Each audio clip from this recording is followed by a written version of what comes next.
Selamat pagi anak-anak, kita bertemu kembali di pelajaran agama kelas 5. Kita masuk di bab 10. Ada tema di sana, susah atau senang tetap melayani. Bacaannya dari Alkitab 2 Timotius. Suatu ketika di sebuah toko, kita akan membaca sebuah cerita untuk kita memahami arti melayani. Suatu ketika di sebuah toko tempat menjual pakaian, masuklah seorang perempuan gelandangan. Pakaiannya kotor dan terlihat compang-camping. Ia berkeliling melihat-lihat seperti layaknya orang yang hendak membeli sesuatu. Di depan sebuah baju yang dipajang ia berhenti. Lalu seorang gadis pelayan mendekatinya. "Dapat saya bantu, Bu?" tanyanya dengan ramah. "Saya ingin mencoba baju ini," kata perempuan gelandangan itu. "Baik, Bu. Ruang gantinya ada di sebelah sana. Silakan Ibu ke sana. Saya akan bawakan bajunya." Perempuan gelandangan itu lalu mencoba baju yang dipajang itu. Tidak hanya satu, ia mencoba baju yang lainnya, kemudian satu lagi, sampai 5 baju ia coba. Si gadis pelayan tetap melayaninya dengan ramah, senyumnya mengembang, ia tidak terlihat kesal atau jengkel. Begitu juga ketika perempuan gelandangan itu pergi tanpa membeli satupun baju yang ia coba, si gadis mengantarnya sampai pintu keluar. Bahkan dengan sopan gadis pelayan itu mengucapkan terima kasih atas kunjungannya. Rupanya ada seorang pria yang sejak tadi memperhatikan. Ia mendekati gadis pelayan tadi. Perempuan gelandangan itu sudah jelas tidak bermaksud membeli. Katanya mencela, "Kenapa kamu melayaninya? Bahkan mengizinkannya mencoba baju-baju itu. Bukankah badan dan baju yang dikenakannya sangat kotor dan degil?" Tanyanya pula. "Saya adalah pelayan di sini. Tugas saya melayani siapapun yang datang ke sini dengan sebaik-baiknya, entah orang itu datang untuk membeli atau tidak," jawab pelayan itu. Dari cerita itu kamu bisa menjawab beberapa pertanyaan ini. Yang pertama, mengapa gadis itu tetap mau melayani perempuan gelandangan itu? Setujukah kamu dengan pendapat pria itu? Mengapa kalau tidak setuju? Menurutmu apa makna melayani? Dicatat di buku tulis dan dikerjakan. Ini adalah gambar wanita yang melayani di toko, dan ini adalah wanita yang gelandangan yang sudah mencoba beberapa baju, tapi wanita itu pelayan itu tetap melayani dengan senyum, tidak jengkel. Kita lihat cerita Alkitab, baca 2 Timotius 4 ayat 1 sampai 5. Bayangkanlah ada dua orang yang bersahabat, mereka saling menguatkan dan menolong satu sama yang lain. Yang satu memberi saran kepada yang lain dan sebaliknya. Teks Alkitab yang kamu baca ini adalah tulisan Paulus yang ia sampaikan kepada Timotius, seorang pemimpin jemaat yang usianya masih muda. Paulus dan Timotius tidak selalu bersama ketika bertugas memimpin dan melayani jemaat. Mereka berada di tempat yang berbeda, namun mereka tetap berkomunikasi dengan surat pada zaman itu. Karena pada masa itu belum ada alat komunikasi yang lain selain surat. Pada masa itu ada ajaran yang tidak benar dan disebarkan oleh orang-orang jahat. Dalam kehidupan sehari-hari ada banyak macam tipe orang. Ada orang yang mau mendengar nasihat yang baik, tetapi ada juga yang tidak mau mendengar. Ada orang yang peduli, tetapi ada juga orang yang tidak peduli, egois, cuek, dan mau menang sendiri. Pada waktu itu keadaan makin buruk, parah. Orang-orang hidupnya justru makin buruk, keras kepala, dan tidak mau mendengar orang lain, dan hanya memperhatikan diri sendiri. Mereka hanya suka mendengar apa yang menyenangkan telinganya. Kita harus akui kadang-kadang nasihat yang baik memang tidak selalu enak didengar. Oleh sebab itu, tidak semua orang mau mendengar nasihat, meskipun nasihat itu baik. Tapi anak-anak pelintin, kalau ada nasihat dari gurumu, dari orang tuamu yang baik, tolong dengarkanlah. Sama seperti Timotius yang muda, dia dengar-dengaran kepada Paulus yang menjadi pimpinannya atau gurunya, dan dia melakukan dengan taat. Dia menegur jemaat-jemaat yang mungkin sudah lebih tua dari dia, sudah pengalaman, sementara dia masih muda, tetapi dia tidak takut. Kalau dia benar, dia berani menegur orang yang mengikuti ajaran yang tidak benar. Pada waktu itu ada orang-orang yang mengaku Kristen tetapi hidupnya sama sekali tidak Kristiani. Dari pakaiannya orang tahu bahwa ia seorang Kristen, tetapi kata-kata dan perbuatannya sama sekali tidak sesuai, malah memperburuk citra orang Kristen. Mereka tidak melakukan perbuatan yang benar dan baik, malah melakukan ketidakadilan. Untuk mengatasi itulah Paulus memberi semangat kepada Timotius untuk terus melakukan pelayanan kepada orang banyak, jemaat dan siapapun yang ada di sekitarnya. Paulus mengingatkan Timotius untuk terus memberitakan firman Tuhan, entah waktunya tepat atau tidak. Timotius harus berani menegur orang yang berbuat salah agar tidak mengulanginya. Paulus meminta Timotius agar tetap bersabar melakukan pelayanan itu. Jadi Timotius yang muda, dia tetap tekun melayani walaupun yang dihadapi bukanlah orang-orang yang mau menerima ajaran. Kita lihat saja misalnya di gereja, para pelayan-pelayan hamba Tuhan, pendeta, semuanya orang yang berpengalaman, orang yang sudah tua. Barangkali kalau mungkin ada anak umur 17 tahun seperti Timotius tiba-tiba melayani berdiri di mimbar, barangkali orang-orang yang lebih berpengalaman, mungkin jemaat tidak mau mendengarkan. Nah, itulah yang dialami oleh Timotius. Tentu pekerjaan itu tidak mudah. Timotius harus menghadapi orang-orang yang sulit dan menyebalkan, atau mungkin malah mengancam kehidupannya. Suka atau tidak pada keadaan tersebut, Timotius terus harus melakukan tugasnya sebagai pemimpin jemaat yang melayani banyak orang. Kita tahu bahwa memimpin banyak orang itu tidak mudah. Banyak orang berarti juga banyak kemauannya, dan semua pemimpin harus berhikmat serta bisa menghadapinya. Ada dua hal yang diminta Paulus dari Timotius dalam melakukan tugas pelayanan itu, yakni menguasai diri dan sabar. Tentu saja ini tidak mudah dan tidak menyenangkan. Bayangkanlah jika kamu menjadi Timotius, pasti rasanya tidak enak. Tetapi justru itulah yang menjadi tantangan menjadi pengikut Kristus. Kualitas diri yang baik dapat dilihat dari kemampuan kita tetap setia melakukan tugas dengan baik. Tantangan itu justru menjadikan ujian untuk melihat seberapa kuat kita menghadapinya. Anak-anak, Paulus menasihatkan agar Timotius menguasai diri dan sabar menderita. Kenapa? Ketika dia memberitakan Injil, melayani Tuhan di dalam suka senang, dia harus menguasai dirinya, tidak emosi ketika orang menolak. Bahkan dia harus sabar menderita, mungkin dia direndahkan oleh orang lain, bahkan tidak didengarkan ketika dia melayani mereka.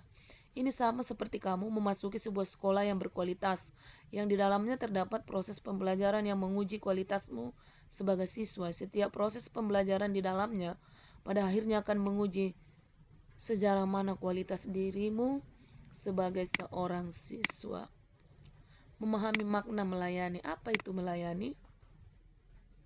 Secara literal, melayani dapat diartikan sebagai kegiatan membantu menyiapkan atau mengurus apa-apa yang diperlukan seseorang. Ini bukan pekerjaan yang gampang dilakukan, karena melayani juga berarti memberi diri menjadi terlihat lebih rendah dari yang dilayani. Akan tetapi dalam kekristenan, melayani adalah sebuah tanggung jawab yang mulia, sebab Allah sudah lebih dahulu melakukannya, yakni dengan kehadiran Yesus yang melayani di antara para murid dan orang banyak pada zamannya. Dengan demikian, melayani dalam konsep kekristenan bukanlah pekerjaan yang mudah dan bukan pekerjaan yang rendah, melainkan sebuah karya yang baik dan mulia di hadapan Allah. Nah, kita harus melayani dalam keadaan apa? Susah atau senang. Melakukan perbuatan yang melayani dengan cara berkata-kata sopan, melakukan perbuatan yang baik dan benar, tidaklah mudah. Seperti pada zaman Timotius, tidak semua orang mau mendengarkan nasihat, sekalipun nasihat itu baik dan berguna bagi dirinya. Biasanya kita tidak mau lagi memberi nasihat kepada orang yang tidak mau mendengar. Kita berhenti dan tidak lagi mau mengingatkannya. Kadang-kadang ada juga ancaman dari orang yang diberi nasihat atau peringatan. Itu sering terjadi di tengah masyarakat. Ada orang yang melanggar peraturan lalu diingatkan oleh orang lain, kemudian ia marah. Ini sikap yang aneh, tetapi kita jumpai di mana-mana, di jalan, di rumah. Tapi kita sebagai anak Tuhan, kalau kita ditegur, kalau itu benar, itu baik, bisa mengubah kita menjadi lebih baik, tolong diperhatikan anak-anak, guru-gurumu dengarkan, dan juga orang tuamu. Ya, melayani memang harus dilakukan baik dalam keadaan senang ataupun susah. Seperti halnya kesetiaan si gadis pelayan toko pakaian saat melayani perempuan gelandangan yang masuk ke tokonya. Ia tidak mempermasalahkan keadaan perempuan gelandangan itu, ia pun tetap setia melakukan tugasnya dengan baik, tanpa peduli apakah perempuan gelandangan itu akan membeli atau tidak. Mungkin ada anak-anak didik teacher yang orang tuanya jualan, ketika pembeli datang atau hanya bertanya, kita tidak melayani dengan baik. Kita harus malu kepada pelayan yang sudah kita dengarkan tadi, dia tetap melayani. Menguasai diri dan bersabar. Menguasai diri dan bersabar tentu tidak mudah menjadi Timotius. Ia seorang muda di antara banyak orang tua saat itu, tetapi ia harus tetap menjalankan tugasnya sebagai pemimpin jemaat. Seorang pemimpin harus dapat menguasai dirinya dari emosi yang buruk. Sebaliknya, seorang pemimpin harus memiliki emosi yang positif dan memiliki kemampuan untuk bersabar. Tugas melayani, mengajar, menasehati, dan melakukan perbuatan benar haruslah dibarengi dengan sikap sabar dan mampu menguasai diri. Anak-anak juga bisa belajar menguasai diri, sabar ketika mungkin ditegur oleh orang lain. Jangan terburu-buru emosi, tapi sabar. Dan kita kuasai diri kita karena kita harus belajar menjadi pelayan bagi orang lain. Menguasai diri artinya memiliki kemampuan mengendalikan diri. Kita membutuhkan kemampuan bukan saja untuk melakukan sesuatu, tetapi juga untuk tidak melakukan sesuatu. Itu artinya menguasai diri. Kita membutuhkan kemampuan untuk melakukan apa yang baik dan benar. Sebaliknya, kita juga membutuhkan kekuatan untuk tidak melakukan perbuatan yang buruk dan jahat. Camkan anak-anak melakukan perbuatan yang buruk dan jahat. Karena itu, seorang teolog, ahli teologi bernama Reinhold, pernah menulis dalam sebuah doa, Tuhan berilah aku keheningan untuk menerima apa yang tidak dapat kuubah, keberanian untuk mengubah apa yang harus kuubah, dan hikmat untuk membedakan keduanya. Artinya dia berdoa supaya dia bisa menerima apa yang tidak bisa diubah. Keberanian untuk mengubah apa yang harus dia ubah di dalam hidupnya, itu maksudnya. Menghayati tugas melayani dalam kehidupan sehari-hari. Bagaimana aku sebagai seorang anak atau siswa melayani dalam kehidupan sehari-hari? Pelayanan apa saja yang kamu dapat lakukan untuk mengatasi masalah berikut ini? Masalah yang dihadapi, apa yang dapat kamu lakukan? 1. Timotius menjadi pemimpin jemaat yang beraneka macam. Ada yang mau mendengar, ada yang keras kepala. Yang dilakukan Timotius tetap mengajar dan memberi nasihat yang baik. Melayani calon pembeli, kaya atau miskin, tua atau muda, membeli atau tidak, tetap melayani dengan ramah. Nah, apa yang akan kamu lakukan melihat teman berbuat curang dalam ujian? Tuliskan jawabanmu. Melihat teman menyakiti teman yang lain, dikerjakan di buku tulisnya. Ya, sekarang kita bernyanyi.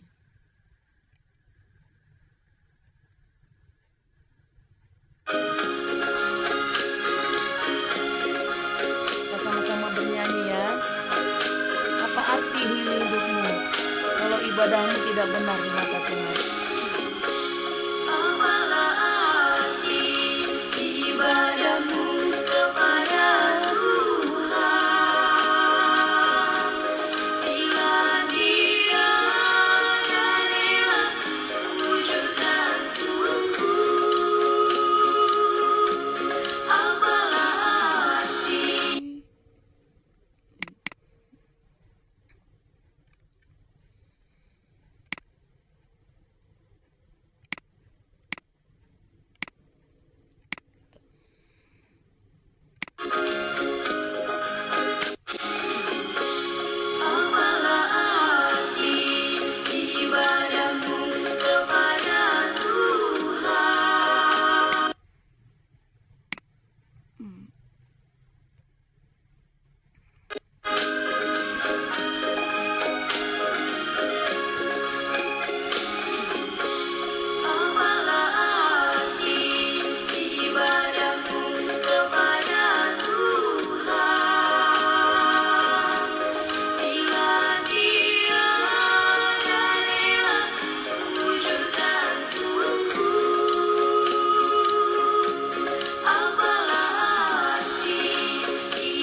Kita lanjutkan kembali. Ini lagunya tadi, apa arti ibadahmu kepada Tuhan bila tiada rela sujud dan syukur, apalah arti ibadahmu kepada Tuhan. Ini referennya. Ini ayat yang kedua. Apapun keadaannya, seorang pengikut Kristus harus tetap melakukan pelayanan dengan berbuat baik dan benar terhadap sesama. Entah akan disukai atau tidak, dalam keadaan senang maupun susah. Mari kita berdoa. Tuhan semesta alam yang selalu mengasihi kami, ajarlah kami anak-anak-Mu melakukan perbuatan yang baik dan benar di mana saja kami hadir, agar dengan demikian kami memberitakan kabar baik tentang Tuhan kepada sesama kami. Tolonglah kami melayani sesama dengan kemampuan yang kami miliki. Berilah kami kesabaran dan kebahagiaan dalam melakukannya. Terima kasih Tuhan. Amin. Demikian anak-anak, sampai di sini pelajaran kita. Kita mau melayani orang tua, melayani guru, melayani teman dalam susah senang. Kita mengerti bagaimana cara melayani Tuhan. Tuhan memberkati.